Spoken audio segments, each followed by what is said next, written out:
আউযু বিল্লাহি মিনাশ শাইতানির রাজিম।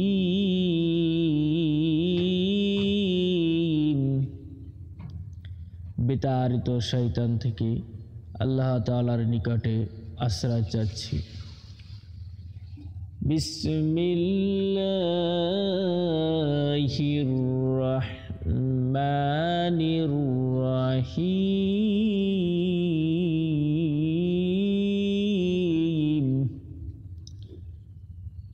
শুরু করেছি মহান আল্লাহর নামে, যিনি পরম করুণাময় অতি মেহেরবান। প্রিয় দর্শক, আসসালামু আলাইকুম ওয়া রাহমাতুল্লাহি ওয়া বারাকাতুহু। আপনারা যারা এই মুহূর্তে আমার ভিডিওটি ক্লিক করেছেন, অলরেডি থাম্বনেল এবং টাইটেল দেখে যে বিষয়টি নিয়ে আপনারা ক্লিক করেছেন, আজকের বিষয়টি হলো, আপনার কি মনের মধ্যে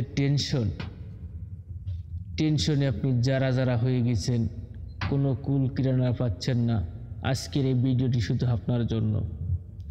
আমি আল্লাহর নামে বলতেছি, আপনারা যারা অতিরিক্ত টেনশনে থাকেন, সব সময় একটা না একটা মুসিবত, একটা না একটা বিপদ, একটা না একটা অশান্তি লেগেই থাকে, আজকের এই আমলটি শুধু আপনার জন্য। আপনাদের হাত ধরেছি, আপনাদের লাগে পাও ধরতেছি, আপনারা একবার হলেও এই আমলটি করে দেখুন। ইনশাআল্লাহ আমি আশা করি আপনাদের মুসিবত, বিপদ আপদ যা কিছু টেনশন আছে না কেন, যে কোনো মুসিবত, টেনশন আল্লাহ আপনাকে দূর করে দিবেন ইনশাআল্লাহ। হোক সে টাকার, ঘরের, স্বামী স্ত্রীর, ছেলে সন্তানের, পারিবারিক, জায়গা সম্পত্তি নিয়ে, কেস মামলা নিয়ে, অর্থ সম্পদ নিয়ে, মানে ইত্যাদি যত রকমের টেনশন আপনার মাথায় আছে, আল্লাহ রব্বুল আলামিন এই আমলের মাধ্যমে আপনার ওই টেনশনকে দূর করে দিবেন। এবং এই আমলটি যদি আপনার ভালো লাগে, অবশ্যই কমেন্ট বক্সে আমিন লিখবেন। আর চ্যানেলে নতুন হলে চ্যানেলটি সাবস্ক্রাইব করবেন। আসেন আমলটি বলে দিই। ছোট্ট একটি আমল, মাত্র 7 বার পাঠ করবেন। ইয়া জাল জালালি ওয়াল ইকরাম, ইয়া জাল জালালি ওয়াল ইকরাম, ইয়া জাল জালালি ওয়াল ইকরাম। এই আমলটি মাত্র 7 বার পাঠ করবেন। ফজরের সালাত আদায় করার পর ওই বইটাকে বসে আগে এবং পরে অবশ্যই দুরূদ শরীফ পাঠ করবেন ইনশাআল্লাহ।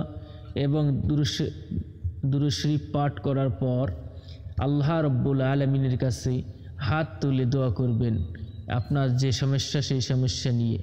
আমি ওয়াদা করতেছি ইনশাআল্লাহ আল্লাহর এই সিফাতি নামের বরকতে মাত্র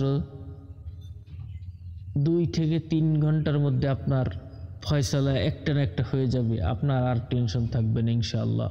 তাই ভিডিওটি যদি ভালো লাগে অবশ্যই ভিডিওটি শেয়ার করে আর এক ভাইকে দেখার সুযোগ করে দিবেন। আমার এই চ্যানেলে নিত্য নতুন আমলের ভিডিও আপলোড করা হয়, আপনারা ভিডিও আমাদের সঙ্গে থাকবেন, আমি যেন দিনের জন্য আপনাদের খিদমত করতে পারি। এই বলে আজকের মতন এখানে শেষ করছি। আসসালামু আলাইকুম ওয়া রাহমাতুল্লাহি ওয়া বারাকাতুহু।